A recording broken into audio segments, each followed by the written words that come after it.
Hi hello ನಮಸ್ಕಾರ ಸ್ನೇಹಿತರೆ. ಇಲ್ಲಿ ಶರಣ ಮಾಡಿದ ಎಡವಟ್ಟಿನಿಂದ ಅಪ್ಪು ಮತ್ತು ಗೌರಿ ಇನ್ನೆಲ್ಲ ಹೋದಾರೆ. ಆದರೆ ಇಲ್ಲಿ ಶರಣ ಕಥೆನ ಇನ್ಯಾವುದೋ ಕಡೆ ಟ್ವಿಸ್ಟ್ ಕೊಡ್ತಿದ್ದಾರೆ. ಅವ್ರಿಗೆ ತುಂಬ ಚೆನ್ನಾಗಿ ಗೊತ್ತು ಈ ತಪ್ಪನ್ನು ಮಾಡಿರೋದು ನಾನು, ಇಲ್ಲಿ ಏನಾಗ್ತಿದೆಯೋ ಹಂಗಾಮಾತಿ ಎಲ್ಲದಕ್ಕೂ ನಾನೇ ಕಾರಣ ಅಂತ. ಆದರೆ ಇಲ್ಲಿ ಬೇರೆದೇ ಗುಲ್ಲೆಬ್ಬಿಸ್ತಿದ್ದಾರೆ ಶರಣ. ಹಾಗಿದ್ರೆ ಯಾರ ಕಡೆ ಗೌರಿನ ಕಾಪಾಡೋಕ್ಕೆ ಬಂದವ್ರು ಯಾರಪ್ಪ? ಆ ನಮ್ಮ ಹೀರೋ. ಇದೆಲ್ಲವನ್ನ ಕೂಡ ತಿಳ್ಕೊಬೇಕು ಅಂದರೆ ಈಗಲೇ ನಮ್ಮ ಈ ಚಾನಲ್ನ ಸಬ್ಸ್ಕ್ರೈಬ್ ಮಾಡಿ, ಹಾಗೆ ಈ ಒಂದು ವಿಡಿಯೋವನ್ನು ಪೂರ್ತಿಯಾಗಿ ನೋಡಿ. ಅಲ್ಲಿಂದ ತಪ್ಪಿಸ್ಕೊತಿದ್ದಾಗೆ ಈ ಕಡೆ ನನ್ನ ಮನೆಗೆ ಹೋಗಲೇಬೇಕು, ಅಪ್ಪ ಅಣ್ಣ ತಾತ ಎಲ್ಲ ಹುಡುಕ್ತಿರ್ತಾರೆ ನನ್ನ ಅಂತ ಹೇಳಿ ಅಳ್ತಿತ್ತಂತ ಗೌರಿ ಟ್ವಿಸ್ಟ್ ಹೊಡೆದ್ಬಿಡ್ತಾಳೆ. ಬಿಕಾಸ್ ಮನೆಗೆ ಹೋಗಬೇಕು ಅಂತ ಅಂದ್ಕೊಂಡವಳು ಮನೆಗೆ ಹೋಗೋದೇ ಬಾರ್ದು ಅಂತ ಡಿಸೈಡ್ ಮಾಡ್ತಾಳೆ. ಅದಕ್ಕೆ ಕಾರಣ ಸವಿ ಮತ್ತು ಸವಿ ತಂದೆ. ಅಲ್ಲಿ ಸವಿಯ ಪರಿಸ್ಥಿತಿ ಎಂಗೇಜ್ಮೆಂಟ್ ಆಗಬೇಕು, ಅಲ್ಲಿ ಗೌರಿ ಎಲ್ಲವನ್ನ ಕೂಡ ಮುಂದೆ ನಿಂತು ಮಾಡ್ತಾಳೆ ಅಂತ ಗೊತ್ತಾಗ್ತಿದ್ದಾಗೆ ಸಾಯಬೇಕು ಅಂತ ಅಂದ್ಕೊಂಡಿದ್ದ ಸವಿ ಬದುಕೋ ಆಸೆನ ತೋರಿಸ್ತಾಳೆ. ಜೊತೆಗೆ ತನ್ನ ಅಣ್ಣನ ಮೇಲೆ ಆಕೆ ಪ್ರಾಣನ ಇಟ್ಕೊಂಡಿದ್ದಾಳೆ ಅನ್ನೋದು ಗೌರಿಗೆ ಗೊತ್ತಾಗುತ್ತೆ. ಇದರಿಂದಾಗಿ ಗೌರಿ ತುಂಬಾ ಡಿಸ್ಟರ್ಬ್ ಆಗ್ತಾಳೆ. ಅಯ್ಯೋ, ಎಂಥ ಕೆಲಸ ಆಗ್ತದೆ, ನನ್ನಿಂದಾಗಿ ಎಲ್ರಿಗೂ ಕೂಡ ತೊಂದರೆ ಅಂತ ಅನ್ಕೋತಾಳೆ. ಜೊತೆಗೆ ಅಲ್ಲಿ ಸವಿ ತಂದೆ ಕೂಡ, ನೋಡಮ್ಮ ನೀನು ಬರಬೇಡ, ನಿನ್ನಿಂದ ಎಲ್ಲ ಕೂಡ ಒಳ್ಳೆಯದಾಗುತ್ತೆ ದೂರ ಇದ್ದರೆ, ಹಾಗೂ ನೀನು ಬರಬೇಕು ಅಂದರೆ ಬರ್ಬೋದು. ನಮ್ಮ 3 ಜನದ ಹೆಣ ದಾಟಿ ಅಂದರೆ ನನ್ನ ಹೆಂಡತಿ ನನ್ನ ಮಗಳು, ನಮ್ಮ 3 ಜನದ ಹೆಣ ದಾಟಿ ಬರಬೇಕು ಅಂದರೆ ಬಾ ಅಂತ ಹೇಳಿದ್ದಾರೆ. ಈ ಒಂದು ಮಾತಿಂದ ಗೌರಿ ಮನಸ್ಸಿಗೆ ತುಂಬಾ ಆಗುತ್ತೆ. ಹಾಗಾಗಿ ಅಪ್ಪುಗೆ ಕಾಣ್ದೆ ಗೌರಿ ಬಟ್ಟೆ ಬದಲಾಯಿಸೋಕ್ಕೆ ಅಂತ ಹೋದವಳು.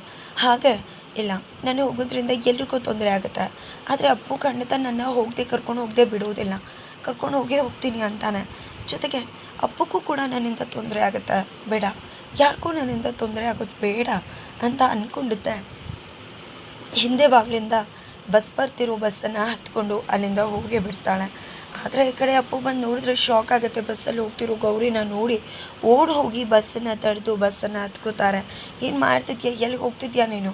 ನನ್ನನ್ನು ಬಿಟ್ಬಿಟ್ಟು ನೀನೇ ಒಬ್ಬಳೇ ಊರಿಗೆ ಹೋಗಿಬಿಡ್ತಿದ್ಯಾ? ಇದೆಲ್ಲ ಮಾಡಿದ್ದು ಸರಿನಾ? ಸೇಫಾ? ನಾನು ಕೂಡ ಇದ್ದೆ ಅಲ್ವಾ, ನಿನ್ನಿಂದಾಗಿ ನಾನು ಮುಂಬೈಗೆ ಹೋಗೋದು ತಪ್ಪಿದೆ, ಆದರೆ ಇವಾಗ ನೀನೇ ಒಬ್ಬಳೇ ಹೋಗ್ತಿದ್ಯಲ್ಲ ಅಂತ ಹೇಳ್ತಿದ್ದಾರೆ. ನಂತರ ಆ ಕಡೆ ಗೌರಿ ತಂದೆ ನೀರಿಗೆ ಬಿದ್ದು ತನ್ನ ಮಗಳು ಇದ್ದಾಳೆ ಅಂತ ಹುಡುಕ್ತಾರೆ. ಪೊಲೀಸವರು ಬಂದಿದ್ದಾರೆ, ಎಲ್ಲ ಕೂಡ ಹುಡುಕಿದ್ದಾರೆ. ಈ ಕಡೆ ಶರಣ ಅಂತೂ ಇಲ್ಲಿಗಿಂತ ಮುಂಚೆ ಟವರ್ ಎಲ್ಲಿ ತೋರಿಸ್ತತ್ತು ಫೋನ್ ಅಂತ ಗೊತ್ತಾಗ್ತಿದ್ದಾಗೆ ನಾನು ಅಂತ ಗೊತ್ತಾಗ್ಬಿಡ್ತೀನಿ ಅಂತ ಅಂದ್ಕೊಂಡಿದ್ದೆ. ಇದನ್ನೆಲ್ಲ ಬೇರೆ ರೀತಿ ಡೈವರ್ಟ್ ಮಾಡಬೇಕು ಅಂತ ಅಂದ್ಕೊಂಡು ಊರಿನ ಜನಗಳಿಗೆಲ್ಲ ಗೊಲ್ಲೆಬ್ಸಿ ಎಲ್ಲರೂ ಆ ಕೆರೆ ಹತ್ರ ಬರುವಾಗ ಮಾಡಿದ್ದಾರೆ. ಇಡೀ ಊರೇ ಹೆಗ್ಡಿಯವರ ಮಗಳು ನೀರೊಳಗೆ ಬಿದ್ದೋಗ್ಬಿಟ್ಟಿದ್ದಾಳಂತೆ ಅಂತ ಹೇಳಿ ಎಲ್ಲರೂ ಕೂಡ ಬರ್ತಾರೆ. ನಂತರ ಈ ಕಡೆ ಹೆಗ್ಡಿಯವರ ಮಾವ ಕೂಡ ಬರ್ತಾರೆ. ಜೊತೆಗೆ ಮಂಗಳಮ್ಮ ಮತ್ತು ಮಗಳು ಅರ್ಚನಾ ಕೂಡ ಬರ್ತಾರೆ. ಈ ಕಡೆ ಬಂದಿರೋ ಕತೆ ಟ್ವಿಸ್ಟ್ ಹೊಡಿತದೆ. ಈ ಕಡೆ ಶರಣ ತಲೆಯಲ್ಲೇ ಇರಲಿಲ್ಲ. ಎಲ್ಲ ಕಡೆ ಹುಡುಕ್ತಾರೆ, ಎಲ್ಲೂ ಕೂಡ ಕಾಣಿಸ್ತಿಲ್ಲ. ಪೊಲೀಸವ್ರಿಗೆ ಎಲ್ಲಿ ಹೋಗಿರ್ಬೋದು, ಫೋನ್ ಇದೆ, ಈಗ ಬೈಕ್ ಇದೆ, ಬಟ್ ಇಷ್ಟೆಲ್ಲ ಹುಡುಕಿದ್ರು ಕಾಣಿಸ್ತಿಲ್ವಲ್ಲ ಅಂತ ಅಂದ್ಕೊಂಡು ತಲೆ ಕೆಡಿಸ್ಕೊಂಡು ಹುಡುಕ್ತಿದ್ದಾರೆ. ಬಟ್ ತನ್ನ ಮಗಳು ಯಾವುದೇ ಕಾರಣಕ್ಕೂ ಈ ರೀತಿ ಆತ್ಮಹತ್ಯೆ ಮಾಡ್ಕೊಳ್ಳೋಳಲ್ಲ ಅಂತ ಹೇಳ್ತಿದ್ದಾರೆ ಹೆಗ್ಡೆಯವರು. ಆಗ ಇಲ್ಲಿ ಹೆಗ್ಡೆಯವರ ಮಾವ, ಹೌದು, ನಾನು ಆಗಲೇ ಹೇಳಿದೆ ಪ್ರೆಸ್ಸಿಂದ ಅವನ್ನ ಓಡಿಸ್ಬೇಕು ಅಂತ, ಆದರೆ ಅವನ ಮೇಲೆ ನಂಬಿಕೆ ಇರೋದು, ಅವನಂಥ ಕೆಲಸ ಮಾಡಲ್ಲ ಹಾಗೆ ಹೀಗೆ ಅಂದರೆ ಇವತ್ತು ನಿಮ್ಮ ಗೌರಿ ನೀರೊಳಗಡೆ ಎಲ್ಲಿ ಬಿದ್ದಿದ್ದಾಳೆ? ಅವಳು ಖಂಡಿತ ಬಿದ್ದಿರುವುದಿಲ್ಲ, ಅವಳನ್ನು ಅಪ್ಪು ಓಡಿಸ್ಕೊಂಡು ಹೋಗ್ಬಿಟ್ಟಿರ್ತಾನೆ ಅಂತ ಹೇಳ್ತಿದ್ದಾರೆ. ಈ ಕಡೆ ಎಲ್ರಿಗೂ ಶಾಕ್ ಆಗುತ್ತೆ. ಹೌದು, ಅವಳನ್ನು ಓಡಿಸ್ಕೊಂಡೇ ಹೋಗಿರೋದು ಅಂತ ಹೇಳ್ತಿದ್ದಾರೆ. ಈ ಕಡೆ ಶರಣವರಂತೂ ಹೌದು, ಸರಿಯಾಗಿ ಟ್ವಿಸ್ಟ್ ಕೊಡ್ತು, ಸರಿಯಾಗಿ ಸಿಕ್ತು, ಇದನ್ನೇ ಇಟ್ಕೊಂಡು ಗುಲ್ಲೆಬ್ಬಿಸ್ಬೇಕು, ಇವರಿಬ್ಬರು ಸಂಸಾರನ ಹಾಳು ಮಾಡಬೇಕು ಅಂತ ಅಂದ್ಕೊಂಡಿದ್ದೆ ಬಂದಿದ್ದೆ ಶರಣ ಅವರು. ಹೌದು, ಇವ್ರು ಹೇಳ್ತಿರೋದೇ ನಿಜ, ಖಂಡಿತ.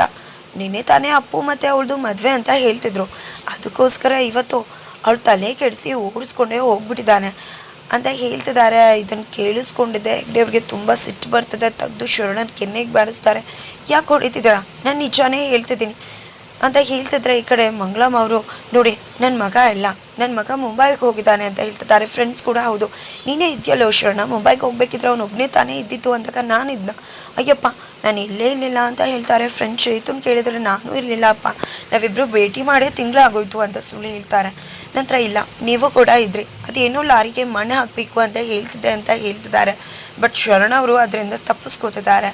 ಬಟ್ ಇಲ್ಲಿ ಮಂಗಳಮ್ಮ ಅವರು, ನೋಡಿ ಹೆಗ್ಡೆಯವರೇ, ನನ್ನ ಮಗನ ಬಗ್ಗೆ ಎಲ್ಲರೂ ಇಲ್ಲಿ ಗುಲ್ಲೆಬ್ಸಿ ಮಾತಾಡ್ತಿದ್ರು ಅನ್ನೋ ಒಂದೇ ಕಾರಣಕ್ಕೆ ನಾನು ಕೂಡ ನನ್ನ ಮಗನ ಮುಂಬೈ ಕಳಿಸ್ಬಿಟ್ಟೆ. ಎಷ್ಟೇ ಕಷ್ಟ ಆದರೂ ಕೂಡ ದಯವಿಟ್ಟು ಈ ರೀತಿಯೆಲ್ಲ ಮಾತಾಡಬೇಡಿ.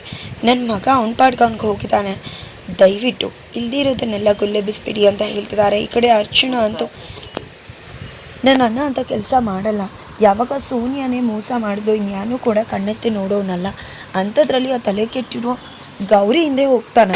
ನನ್ನ ಅಣ್ಣ ಅಂತ ಕೆಲಸನೇ ಮಾಡಲ್ಲ, ಅವನಿಗೆ ಗೌರಿ ಕಂಡ್ರೆ ಆಗಲ್ಲ ಅಂತ ಹೇಳ್ತಿದ್ದಾರೆ. ಇದರಿಂದ ಮಾಣಿಕ್ಯಗೆ ತುಂಬ ಅಂದರೆ ತುಂಬ ಸಿಟ್ಟು ಬರುತ್ತೆ. ತನ್ನ ತಂಗಿ ಬಗ್ಗೆ ಇಂಥ ಮಾತುಗಳನ್ನ ಆಡ್ತಿದ್ದಾಳೆ ಅಂತ. ನನ್ನ ತಂಗಿ ಬಗ್ಗೆ ಈ ರೀತಿ ಮಾತಾಡೋಕ್ಕೆ ಎಷ್ಟು ಧೈರ್ಯ, ನನ್ನ ತಂಗಿ ಅಂಥವಳಲ್ಲ ಅಂತ ಹೇಳ್ತಿದ್ರೆ, ಹೌದು ನಮ್ಮ ಅಣ್ಣ ಕೂಡ ಅಂಥವ್ನಲ್ಲ ಅಂತ ಹೇಳಿದಾಗ ನೀವೇನಾದರೂ ಸುಮ್ಮನಿದ್ರಿ ಅಲ್ವಾ, ಮಾತಾಡೋಕೆ ಬಂದ್ರೆ ನಿಮ್ಮ ತಂಗಿ ವಿಷಯಕ್ಕೆ ಬಂದ ತಕ್ಷಣ ಈ ರೀತಿ ಮಾತಾಡ್ತಿದ್ರ ಅಂತ ಹೇಳಿ ಬಾಯಿ ಮುಚ್ಚಿಸ್ತಾರೆ.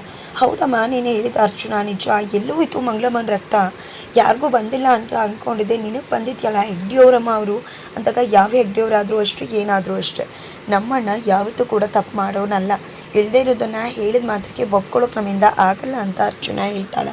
ವಾವ್, ಸೂಪರ್ ಅಮ್ಮ, ನೀನು ಹೀಗಿರಬೇಕು, ಎಷ್ಟು ಚೆನ್ನಾಗಿ ಮರೆ ಮಾಡ್ತಿದ್ಯಾ ಬಾಯಿ ಕಟ್ಟಿ, ಮಂಗಳಮ್ಮನ ರಕ್ತ ನಿನ್ನಲ್ಲಿ ಕಾಣಿಸ್ತದೆ ನೋಡು, ಅಪ್ಪಲ್ಲಿ ಕಾಣಿಸ್ತಿರ್ಲಿಲ್ಲ ಅಂತ ಶರಣವರು ಹೇಳ್ತಿದ್ದಾರೆ. ನೋಡೋ ಜೊತೆಗೆ ಸಾನಿಯಾ ಅಣ್ಣ ನಾನು ಅದಕ್ಕೆ ಅವಕಾಶ ಕೊಡಲಿಲ್ಲ, ಆದರೆ ಇವನು ಅವಕಾಶ ಕೊಟ್ಟಿದ್ದಾನೆ, ಖಂಡಿತ ಅಪ್ಪನೇ ಓಡಿಸ್ಕೊಂಡು ಹೋಗಿರೋದು, ಸುಮ್ಮನೆ ದೀಪ ಹಚ್ಚಿ ಮುಚ್ಕೊಳ್ಳೋಕೆ ಬರಬೇಡ, ಹಾಗಿದ್ರೆ ಎಲ್ಲಿ ಕಾಣಿಸ್ತಿಲ್ಲ ಅಪ್ಪು, ಯಾಕೆ ಇಲ್ಲ ಇಲ್ಲಿ, ಅದೇ ಟೈಮಲ್ಲಿ ಯಾಕೆ ಗೌರಿ ಮಿಸ್ ಆಗಿದ್ದಾಳೆ ಅಂದಾಗ, ಇದೇನು ಅಪ್ಪು ಗೌರಿ ಕಾಣಿಸ್ತಿರೋದು ಹೊಸ್ತಲ್ಲ, ಎಷ್ಟು ಸತಿ ಕಾಣಿಸಿಲ್ಲ, ಯಾವ್ಯಾವ ಊರಿಗಿದ್ದು ಎಲ್ಲೆಲ್ಲಿ ಉಳ್ಕೊಂಡು ಬಂದಿದ್ರು, ಇವತ್ತು ಯಾಕೆ ಈ ರೀತಿ ಮಾತಾಡ್ತಿದ್ರ ಅಂತ ಅರ್ಚನಾ ಮಾತಿಗೆ ಮಾತು ಕೊಡ್ತಿದ್ದಾಳೆ. ನಂತರ ಈ ಕಡೆ ಶರಣನ ಮಾತುಗಳು ಮೆತ್ತಿ ಮೀರಿ ಹೋಗ್ತಿರುತ್ತೆ. ತಕ್ಷಣ ಈ ಕಡೆ ಅಮ್ಮ ಬಂದಿದ್ದ ರಪ್ಪಂದ ಹೇಳಿ ಕಪಾಳಿಗೆ ಬಾರಿಸ್ತಾರೆ. ಏನು ಮಾತಾಡ್ತಿದ್ಯಾ ನೀನು ಅಂತ ಹೇಳಿ ಎಳ್ಕೊಂಡು ಹೋಗ್ತಿದ್ದಾರೆ. ಈ ಕಡೆ ಶರಣ ಇಬ್ಬರ ಫ್ಯಾಮಿಲಿಯೂ ಬಿರುಕ್ತಿರ್ಬೋದು ಅಂತ ಅನ್ಕೋತಿದ್ದಾರೆ, ಬಿಕಾಸ್ ಆ ರೀತಿ ನಡ್ಕೋತಿದ್ದಾರೆ. ಆದರೆ ಇಲ್ಲಿ ಅಮ್ಮ ನೀನು ಬಿರುಕ್ತಿರ್ಬೇಕು ಅಂತ ಹೇಳ್ತಿದ್ಯಾ, ಈ ರೀತಿ ಗುಲ್ಲೆಬಿ ಇಬ್ಬರು ಮದುವೆ ಆದರೆ ಇಬ್ಬರು ದೂರ ಆಗಲ್ಲ, ಇನ್ನೂ ಅಳಿಯ ಆಗ್ತಾನೆ, ಇನ್ನೂ ಅವ್ರ ಸ್ಥಾನ ಗಟ್ಟಿ ಆಗುತ್ತೆ ಅಂತ ಮುಂದೆ ಆಲೋಚನೆ ಮಾಡ್ತಿದ್ದಾರೆ. ಆದರೆ ಇದಕ್ಕೆಲ್ಲ ಮಗ ಅಂತ ಕಾರಣ ಗೊತ್ತಾದರೆ ರುಬ್ಬಿಟ್ಟು ಮುಗಿಸ್ಬಿಡ್ತಾರೆ ಇಲ್ಲಿ ಶರಣನಮ್ಮ. ಜೊತೆಗೆ ಈ ಕಡೆ ಕೆಲವೊಬ್ಬರು ತಲೆಯಲ್ಲೆಲ್ಲ ಗುಲ್ಲೆಬ್ಬೆ ಬಿಡ್ತು. ಇದಕ್ಕೆಲ್ಲ ಕಾರಣ ಅಪ್ಪು ಮತ್ತು ಗೌರಿ ಓಡು ಹೋಗಿದ್ದಾರೆ, ಅದಕ್ಕೋಸ್ಕರನೇ ಇಲ್ಲಿ ಕೂಡ ಕಾಣಿಸ್ತಿಲ್ಲ ಗೌರಿ ಅಂತ. ಆದರೆ ಅಲ್ಲಿ ಗೌರಿ ಅಪ್ಪು ಮಲ್ಕೊಂಡಿದ್ದಾಗ ಯಾವುದೇ ಕಾರಣಕ್ಕೂ ತನ್ನಿಂದ ತೊಂದರೆ ಆಗಬಾರ್ದು ಅಂತ ಅಂದ್ಕೊಂಡೆ ಕೆಳಗಡೆ ಇಳಿದು ಬಸ್ಸನ್ನು ನಿಲ್ಲಿಸಿ ಬಂದುಬಿಡ್ತಾಳೆ. ಈ ಕಡೆ ದೇವ್ರ ಹತ್ರ ನಿಂತ್ಕೊಂಡು, ಯಾಕೆ ದೇವ್ರೆ ನನ್ನಿಂದ ಎಲ್ರಿಗೂ ಕೂಡ ಕೆಟ್ಟದ್ದು ಮಾಡ್ತಿದ್ಯಾ, ಅಪ್ಪು ಕೂಡ ಪಾಪ ಯಾಕೆ ನನ್ನನ್ನು ಅವ್ರಿಗೆ ಸಿಕ್ಸು ಹಾಗೆ ಮಾಡಿದೆ, ನನ್ನಿಂದ ಅವ್ರಿಗೂ ಕೂಡ ಕೆಟ್ಟ ಹೆಸರು ಬರುತ್ತೆ, ನನ್ನಿಂದ ಯಾರಿಗೂ ಕೂಡ ತೊಂದರೆ ಆಗೋದು ಇಷ್ಟ ಇಲ್ಲ, ನನ್ನಿಂದ ಒಳ್ಳೇದಾಗುತ್ತೆ ಅಂದರೆ ನಾನು ದೂರನೇ ಇರ್ತೀನಿ ಅಂತ ಹೇಳಿ ದೇವ್ರ ಹತ್ರ ಕೇಳ್ಕೊತಿರ್ತಾಳೆ. ಅಷ್ಟರಲ್ಲಿ ಈ ಕಡೆ ಅಪ್ಪು ಬಂದೇ ಬಿಡ್ತಾರೆ. ಯಾಕೆ ಬಸ್ ಇಲ್ದು ಹೋದೆ, ಯಾಕೆ ನಾನು ಬಿಟ್ಟು ಹೋದೆ ಅಂತೆಲ್ಲ ಪ್ರಶ್ನೆ ಮಾಡ್ತಿದ್ದಾರೆ. ಈ ಕಡೆ ನೆರಳ ರೀತಿ ನನ್ನ ಕಾಯ್ತಾ ಹೆಗ್ಡಿ ಅವ್ರ ಮಗಳು ಅಂತ ತುಂಬ ಚೆನ್ನಾಗಿ ನೋಡ್ಕೋತಿರೋ ಅಪ್ಪನ ನೋಡಿ ಅವ್ಳಿಗೆ ಕನಿಕರ ಬರ್ತದೆ. ನನ್ನಿಂದ ನಿನಗೆ ತೊಂದರೆ ಆಗಬಾರ್ದು ಅಂತ ಹೇಳ್ತಿದ್ದಾರೆ. ನಿನ್ನಿಂದ ತೊಂದರೆ ಅಲ್ಲ, ನಿನ್ನನ್ನು ನಿಮ್ಮ ಮನೆಗೆ ಕರ್ಕೊಂಡೋಗಿ ಬಿಡೋದು ನನ್ನ ಜವಾಬ್ದಾರಿ ಅಂತ ಹೇಳ್ತಿದ್ದಾರೆ. ಬಟ್ ಇಲ್ಲಿ ಯಾವುದೇ ಕಾರಣಕ್ಕೂ ಮನೆಗೆ ಹೋಗೋದಿಲ್ಲ ಅಂತ ಹೇಳ್ತಿದ್ದಾಳೆ. ಬಟ್ ಕನ್ವಿನ್ಸ್ ಮಾಡಿ ಅಪ್ಪು ಇವತ್ತು ಗೌರಿ ಯುಗಾದಿ ಹಬ್ಬದ ದಿನದಂದು ಅಪ್ಪು ಫೈನಲಿ ಗೌರಿನ ಕರ್ಕೊಂಡು ಹೋಗಿ ಕನ್ವಿನ್ಸ್ ಮಾಡಿ ಮನೆಗೆ ಬಿಡೋಕೆ ಹೋಗ್ತಾರೆ. ಈ ಕಡೆ ಆಲ್ರೆಡಿ ಮಗಳನ್ನ ಹುಡುಕ್ತಿರೋ ಅವರೆಲ್ಲರೂ ಕೂಡ ನಿಜವಾಗ್ಲೂ ಕೂಡ ಅಪ್ಪು ಗೌರಿ ಓಡೇ ಹೋಗಿದ್ದಾರೆ ಅಂತ ಅನ್ಕೋತಾರೆ. ಅವರಿಬ್ಬರು ಜೊತೆಲಿ ಬಂದು ನಿಂತ್ಕೊಂಡಾಗ ಕತೆ ಯಾವ ರೀತಿಯ ಒಂದು ಟ್ವಿಸ್ಟ್ ಆ್ಯಂಡ್ ಟರ್ನ್ ತೊಗೊಳುತ್ತೆ. ಅಪ್ಪು ಗೌರಿನ ಮನೆಯವರು ನಂಬ್ತಾರೆ ಅಥವಾ ಊರಿನ ಜನಗಳೆಲ್ಲರೂ ಕೂಡ ಜೊತೆಲಿ ಬಂದಿರೋದನ್ನ ನೋಡಿ ನಾವು ಅನ್ಕೊಂಡಿದ್ದೇ ನಿಜ, ಇವರಿಬ್ಬರು ಕೂಡ ಓಡಿ ಹೋಗಿದ್ರು ಅಂತಲೇ ಅನ್ಕೋತಾರೆ. ಏನಾಗುತ್ತೆ, ಈ ಒಂದು ಕಾರಣ ಇಬ್ಬರ ಮದುವೆಗೆ ರೀಸನ್ ಆಗಿಬಿಡತ್ತಾ, ಏನೆಲ್ಲ ಆಗ್ಬೋದು, ಯಾವ ರೀತಿಯ ಟ್ವಿಸ್ಟ್ ತೊಗೋಬೋದು, ಏನಾಗುತ್ತೆ, ಇದೆಲ್ಲವನ್ನ ಕೂಡ ತಿಳ್ಕೊಬೇಕು ಅಂದರೆ ಈಗಲೇ ನಮ್ಮ ಈ ಚಾನಲ್ನ ಸಬ್ಸ್ಕ್ರೈಬ್ ಮಾಡಿ, ಹಾಗೆ ಈ ಒಂದು ವಿಡಿಯೋವನ್ನು ಪೂರ್ತಿಯಾಗಿ ನೋಡಿ.